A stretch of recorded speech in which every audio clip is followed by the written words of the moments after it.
साथियों नमस्कार। एक बार फिर से आप सभी का आपके अपने चैनल क्रैक कंपटीशन एरा पर स्वागत है।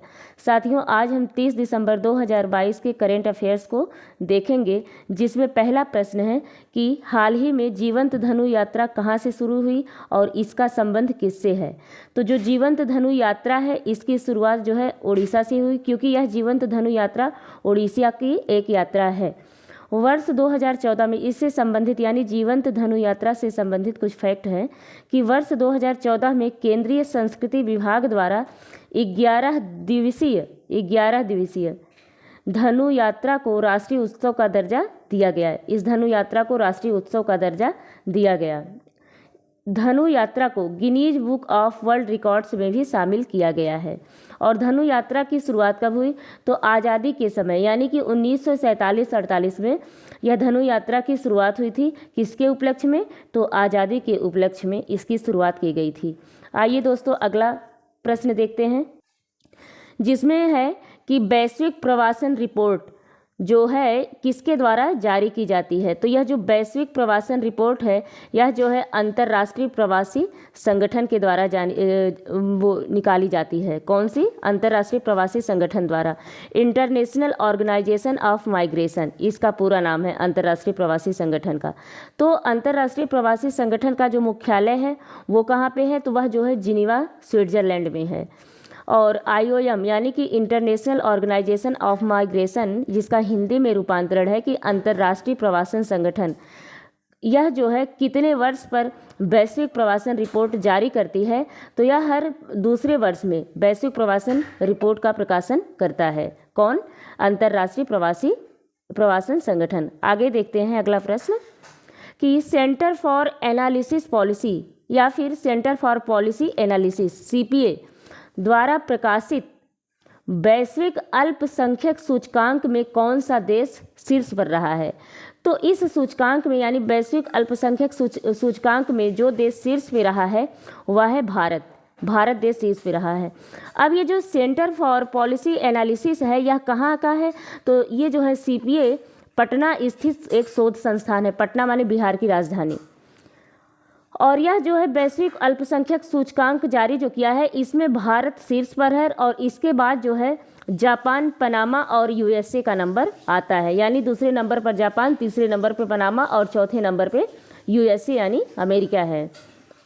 आगे देखेंगे, किस देश ने चंद्रमा पर अंतरिक्ष यान चलाने के लिए भाप का सफलतापूर्वक उपयोग किया है। यह जान लीजिए दोस्तों, अंतरिक्ष में एक क्रांति के समान है कि भाप का उपयोग किया गया है। तो यह जो सफलतापूर्वक उपयोग किया गया है जापान के द्वारा किया गया है। और जापान की जो अंतरिक्ष एजेंसी है वह जाक्सा है। कौन सी, जाक्सा जापान की अंतरिक्ष एजेंसी है। आगे देखेंगे, किसके द्वारा पहला वैश्विक समुद्री पर्यटन उद्योग मंच ग्रीन फिन्स हब, क्या ग्रीन फिन्स हब लॉन्च किया गया। तो जो वैश्विक समुद्री पर्यटन उद्योग मंच यानी कि ग्रीन फिन्स हब है उसे संयुक्त राष्ट्र पर्यावरण कार्यक्रम यानी यूनेप यानी कि यूनाइटेड नेशन एनवायरनमेंट प्रोग्राम के द्वारा जो है ग्रीन फिन्स हब जारी किया गया। अब ये यूनेप के बारे में हम थोड़ा सा जान लेते हैं। तो यूनाइटेड नेशन इन्वायरमेंट प्रोग्राम इसका हिंदी रूपांतरण है कि संयुक्त राष्ट्र पर्यावरण कार्यक्रम का जो मुख्यालय है वह कहाँ पे है, तो उसका मुख्यालय नैरोबी में है। और नैरोबी केन्या की राजधानी है। आगे देखते हैं इसी के तहत कि वर्तमान में यूनेप के अध्यक्ष कौन है। तो यूनेप यानी संयुक्त राष्ट्र पर्यावरण कार्यक्रम के जो अध्यक्ष हैं वो है इंगर एंडरसन। कौन, इंगर एंडरसन। और यूनेप की स्थापना कब हुई, तो 1972 में 1972 में यूनेप की स्थापना की गई। अगला प्रश्न देखेंगे कि अंतर्राष्ट्रीय हॉकी महासंघ, क्या राष्ट्रीय हॉकी महासंघ द्वारा किस महिला खिलाड़ी को rising player of the year 2021-22 के लिए चुना गया। तो यह जो है हॉकी के संबंध में है, rising player of the year. तो इसे जो है मुमताज खान को चुना गया। अंतर्राष्ट्रीय हॉकी महासंघ द्वारा rising player of the year 2021-22 में मुमताज खान को चुना गया इसके लिए। आगे देखेंगे दोस्तों, अगला प्रश्न है कि भारत और किस देश के मध्य वाइड शिपिंग इंफॉर्मेशन एक्सचेंज समझौता हुआ। तो भारत और न्यूजीलैंड वह जो दूसरा देश है जिसके मध्य में वाइड शिपिंग इंफॉर्मेशन एक्सचेंज का समझौता हुआ, वह दूसरा देश भारत के साथ न्यूजीलैंड है। तो यानी न्यूजीलैंड के साथ वाइड शिपिंग इंफॉर्मेशन एक्सचेंज का समझौता हुआ।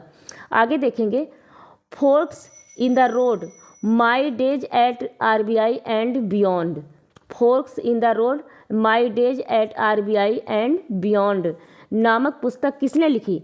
तो सी रंगराजन ने यह पुस्तक लिखी है, forks in the road my days at RBI and beyond. इसी के साथ दोस्तों 4-5 और जो किताबें लेटेस्ट आई हैं उसको हम देख लेते हैं ताकि हमारा रिवीजन भी। इसमें जो पुस्तक है ब्रेव हार्ट्स ऑफ इंडिया, इसे किसने लिखा है? तो ब्रेव हार्ट्स ऑफ इंडिया जो है विक्रम संपत ने लिखा है।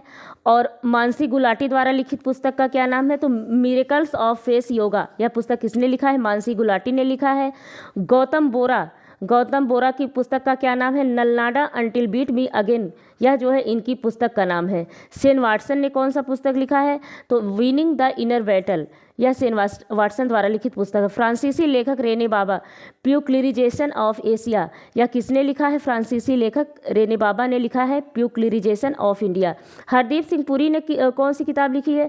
तो Delhi university celebrating 100 glorious years, कौन सा हरदीप सिंह पुरी ने लिखा है? Delhi university celebrating 100 glorious years, यह जो है कुछ पुस्तकों का नाम है। अगला प्रश्न देखेंगे कि राष्ट्रपति ने किस मंदिर में तीर्थ यात्रा के बुनियादी ढांचे की नींव रखी? तो राष्ट्रपति द्रौपदी मुर्मू ने जो है यह नींव रामप्पा मंदिर में रखी। रामप्पा मंदिर में दिसंबर 2022 में प्रेसिडेंट ने रामप्पा मंदिर में तीर्थ यात्रा के बुनियादी ढांचे की नींव रखी। और इस रामप्पा मंदिर को किसके तहत निर्माण किया जाएगा जो नींव रखा गया है? तो इसे जो है कायाकल्प और आध्यात्मिक विरासत संवर्धन अभियान यानी प्रसाद एक योजना है, उसके तहत जो है रामप्पा मंदिर के बुनियादी ढांचे को तैयार किया जाएगा। आगे देखते हैं कि मांगदेछू जल विद्युत परियोजना भी हाल फिलहाल में चर्चा का विषय बनी हुई है। तो यह जल विद्युत परियोजना कहाँ की है? मांगदेछू क्वेश्चन इसी तरह से पूछेगा कि मांगदेछू जल विद्युत परियोजना कहाँ की है? तो यह जो है भूटान का है।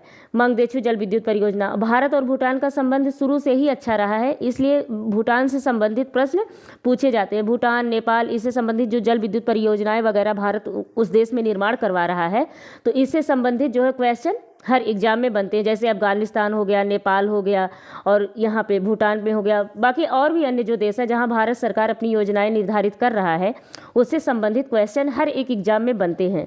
तो मांगदेछू जल विद्युत परियोजना कहाँ की है? तो यह भूटान की है। यह कितने मेगावाट की परियोजना है? तो 720 मेगावाट की परियोजना है।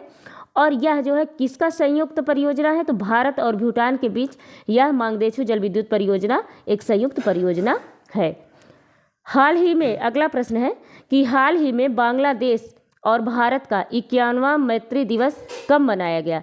तो हाल ही में जो बांग्लादेश भारत का 51वां मैत्री दिवस है उसे 6 दिसंबर को मनाया गया। इसी के साथ दोस्तों आइए देख लेते हैं दिसंबर माह के महत्वपूर्ण दिवस।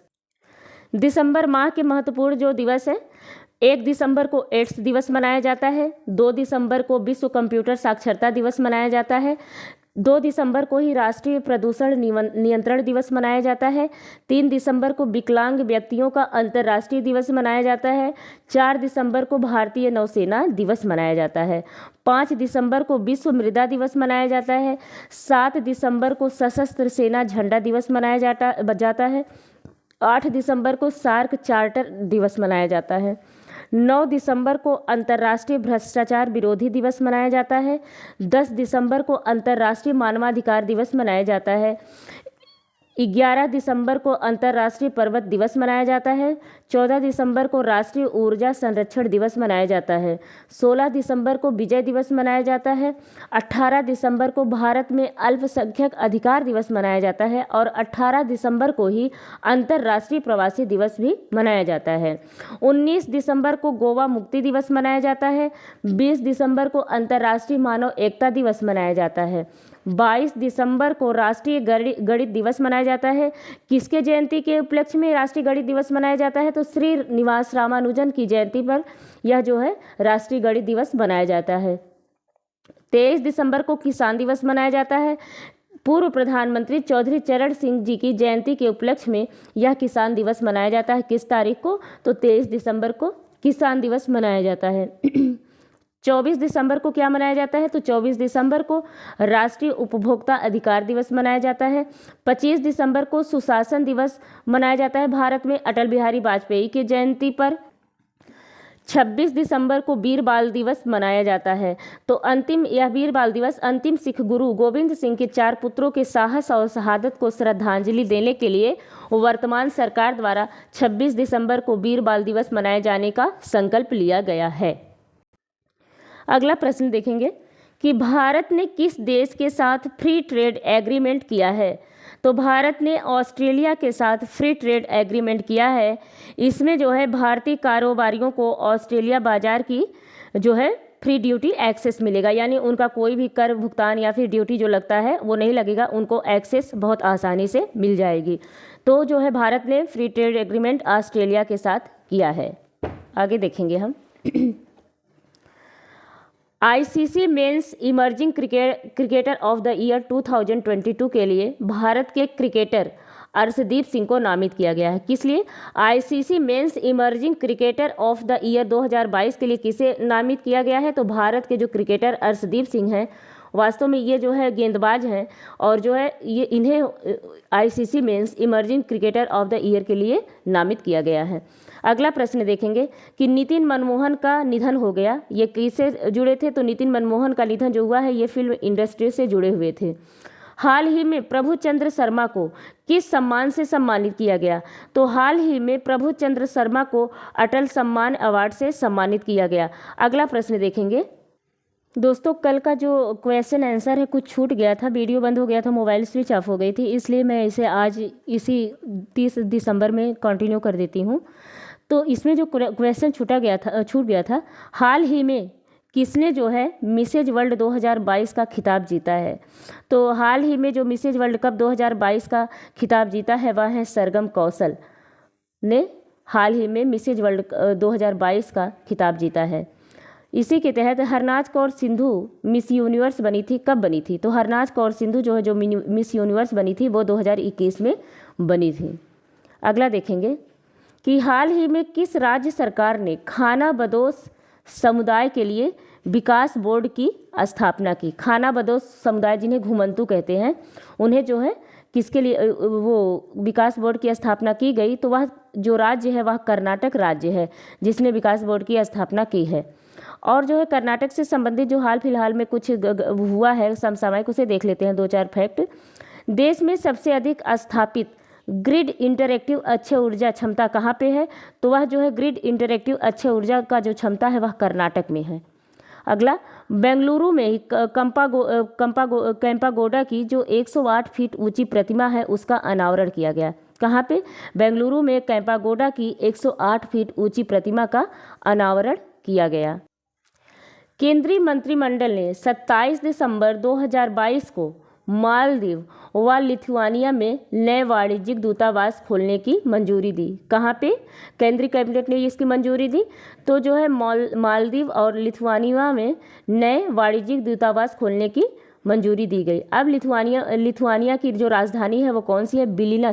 विलिनियस जो है लिथुआनिया की राजधानी है और इसके राष्ट्रपति जो हैं लिथुआनिया के गीतानास नौसेदा हैं। कौन? गीतानास नौसेदा लिथुआनिया के राष्ट्रपति हैं। अगला प्रश्न देखेंगे कि केंद्रीय कृषि और किसान कल्याण मंत्रालय के अनुसार, केंद्रीय कृषि किसान कल्याण मंत्रालय के अनुसार देश में जो प्रति कृषक परिवार का औसत मासिक आय है उसमें शीर्ष राज्य कौन सा है? तो मेघालय जो है शीर्ष राज्य है, क्योंकि यहाँ जो है एक रिपोर्ट निकाला गया जिसमें ये बताया गया कि कृषक परिवार कौन सा ऐसा राज्य है उस राज्य में कि कृषक परिवार की औसत मासिक आय जो है पूरे भारत के राज्य में शीर्ष पर है। तो मेघालय वह राज्य है। तो इसका देख लेते हैं फैक्ट। मेघालय में 29,348 रुपये जो है मासिक एक परिवार की कमाई है। तो देश में प्रति कृषक परिवार की जो औसत मासिक आय है उसमें शीर्ष पर मेघालय है। अगला देखेंगे इसी में, प्रति कृषक परिवार में औसत मासिक आय में पंजाब दूसरे स्थान पर है। तो पहले स्थान पर मेघालय है प्रति कृषक औसत मासिक आय में, और दूसरे स्थान पे जो है पंजाब इस रिपोर्ट में आया है। अगला देखेंगे हम कि रेलवे बोर्ड के चेयरमैन और सीईओ और कौन बने हैं, तो रेलवे बोर्ड के जो चेयरमैन और सीईओ हैं वह अनिल कुमार लाहौटी बने हैं। कौन? अनिल कुमार लाहौटी बने हैं। और इसमें जो है अगला जो है मध्य प्रदेश के ग्वालियर में अटल स्मारक बनाने की घोषणा की गई है। कहाँ पे? मध्य प्रदेश के ग्वालियर में अटल स्मारक बनाने की घोषणा की गई है। और दोस्तों इसी से संबंधित अब लास्ट में आपसे एक प्रश्न पूछेंगे जिसका जवाब आप कमेंट सेक्शन में दीजिएगा कि जो है लिथुआनिया की जो राजधानी है वो कहाँ पे कौन सी है, उसका राजधानी का नाम लिख करके आप कमेंट सेक्शन में जवाब दे दीजिएगा। और फिर से कल हम मिलेंगे कुछ नए करेंट अफेयर्स के साथ। तब तक के लिए नमस्कार, अपना ख्याल रखिएगा।